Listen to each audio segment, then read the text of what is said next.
이번에는 IT 트렌드를 소개해드리는 IT 포커스 시간입니다. IT 칼럼니스트 이효은 씨와 함께합니다. 안녕하세요. 안녕하세요. 네, 오늘은 어떤 주제로 얘기를 해볼까요? 네, 저 오늘은 좀 로맨틱한 이야기를 한번 해볼까 합니다. 네. 마침 이제 발렌타인데이도 얼마 남지 않았으니까요. 네네. 이 발렌타인데이와 IT 트렌드가 만나는 지점이 있을까요?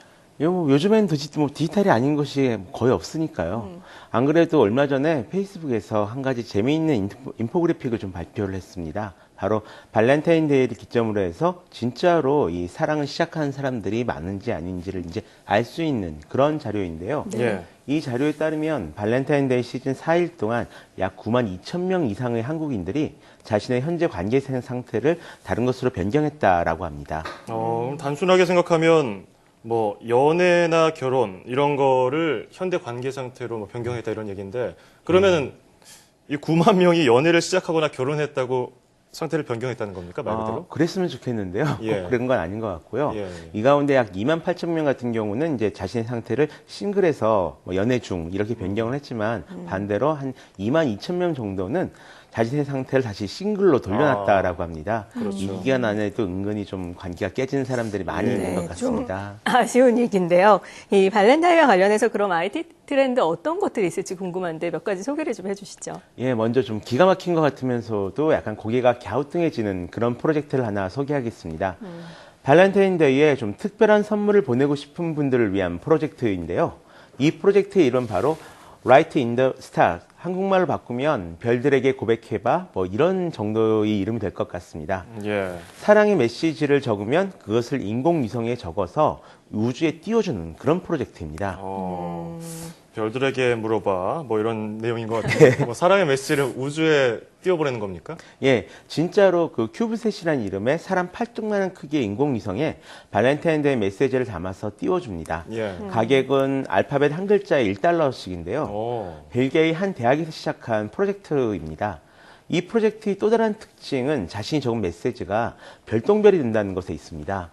메시지가 담긴 인공위성은 이제 수명을 다하면 지구 대기권에 떨어져서 불타 없어지게 되는데요. 그게 바로 우리가 말하는 별똥별이니까요.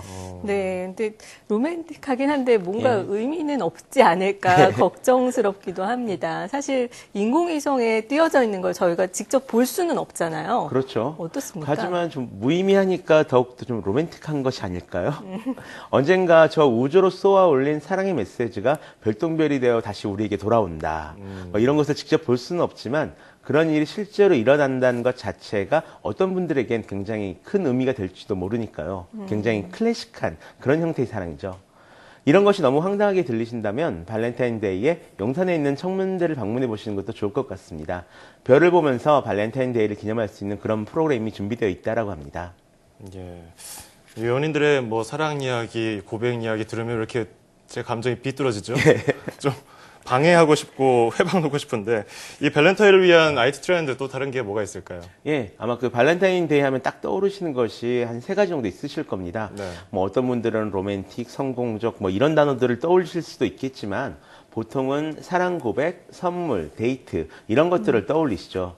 또 최근에 남자들은 초콜릿보다 조금 더 실용적인 선물을 원한다. 그런 기사도 나왔었는데요. 그렇죠.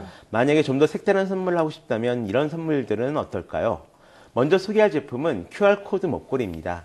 말 그대로 자신이 보내고 싶은 메시지를 QR코드로 만들어서 새긴 목걸이인데요. 마치 암호처럼 스마트폰의 QR코드 리더 앱을 실행시켜서 읽어야지만 이 목걸이에 담긴 메시지를 확인할 수가 있습니다. 예. 두 사람만의 좀 비밀스러운 이야기를 주고받기를 원하는 연인이라면 이런 선물도 괜찮지 않을까 그렇게 생각을 하고요. 독특하네요. 또 정말 특이한 것을 원하신다면 DNA를 이용해서 만드는 그림을 선물하실 수도 있습니다. 이 회사에서는 유전자나 지문, 어떤 키스 자국 이런 것들을 그림으로 바꿔주는 회사의 제품인데요. 네네. DNA 경우에는 최고 4사람의 DNA를 하나의 작품으로 프린트할 수가 있다고 합니다. 좀 남사스럽긴 하겠지만 두 사람만의 특별한 흔적을 남기고 싶다면 좋은 선택이 아닐까 생각합니다. 예, 별게 다 있군요. 근데 뭐 헤어지면 아무 소용 없는 거죠? 필요 없는 버려야죠. 거잖아요. 예. 그렇죠. 쓰레기가 되는 거죠. 장원석 앵커는 계속 불만이 있는데요. 이 발렌타인데이 선물이나 데이트에 도움이 되는 스마트폰 애플리케이션은 없을까요? 있습니다. 하지만 좀 상황별로 조금 다를 것 같은데요. 만약 간편하게 레스토랑 예약 등을 하시고 싶다면 포인이라는 앱이 쓸만합니다. 직접 이용해본 사람들의 리뷰를 참고하는 것이 가능하고요. 또 지역별, 가격대별로 좀 필터링을 해서 가게를 검색해서 볼 수가 있습니다. 직접 전화를 할 필요가 없이 앱에서 바로 예약을 할 수 있다는 것이 가장 큰 또 장점이 될 수가 있겠네요. 또 이건 좀 소개도 될지 말지 망설여지는 그런 앱도 있는데요. 시라노 고백 대행이라고 익명으로 사랑 고백을 할 수 있는 앱이 있습니다. 그러니까 익명인 듯 익명 아니게 익명으로 고백할 수 있는 그런 앱이라고 하는데요. 예. 고백과 함께 이 고백한 사람이 누구인지 알 수 있는 그런 힌트를 함께 알려주는 그런 앱이라고 합니다. 그래서 고백받은 사람이 마음이 딱 동한다면 이 고백한 사람을 역추적해서 고백한 사람을 확인할 수가 있는 거죠. 이번 기회에 한번 시도해보는 것도 좋을 것 같은데요. 근데 개인적으로는 고백을 꼭 이렇게 익명으로 해야 하나 예. 그렇게 생각을 좀 하고 있습니다. 예, 참 과학기술에도 이 연인들을 위한 기술이 끊이질 않고 있는데 그렇죠. 속상하면서도 신기하기도 하고 참 만감이 교차하는데 네. 또 이 발렌타인데이를 맞이하는 연인들을 위한 앱도 있다면서요. 예, 있습니다. 혹시라도 이제 막 시작하는 연인들이 있다면 두 사람만의 비밀 SNS 서비스를 한번 이용해 보시는 것은 어떨까요? 커플의 B2E는 두 사람만을 위한 채팅 공간, 사진 앨범, 캘린더를 제공하는 2인용 SNS 앱입니다. 말 그대로 두 사람만의 소중한 이야기를 두 사람만이 볼 수 있도록 해주는 그런 앱인데요. 추억 앨범이라는 기능을 통해서 좀 중요한 사진들을 빠르게 확인할 수도 있다라고 합니다. 나중에 연애가 잘 돼서 결혼한 다음에도 좀 부부끼리 정답게 이야기하는 공간으로 써도 좋을 것 같습니다. 예. 또 아이패드를 가지고 계신 분들에게는 핑글이라는 이름의 게임도 추천합니다. 이건 좀 썸 타시는 분들에게 좋을 것 같은데요. 손가락을 이용한 단순한 형태의 게임입니다. 그런데 이 앱을 시작하는 연인들에게 추천하는 이유는요. 물론 요즘은 그런 분들이 많이 계시지는 않겠지만 이 게임이 살짝 좀 자연스럽게 스킨십을 할 수 있도록 도와주기 때문입니다. 정말 별걸 다 만드는군요. 네. 예. 정말 이 발렌타인데이를 계기로 시작하는 연인들에게는 낭만적인 분위기를 줄 수 있고, 그리고 원래 또 연인들에게는 설렘을 더해줄 수 있는 아주 기발한 기술이라는 생각을 해보게 됩니다. 자, 지금까지 IT 칼럼니스트 이호은 씨와 함께 발렌타인데이의 IT 기술에 대해서 이야기 나눠봤습니다. 고맙습니다. 고맙습니다.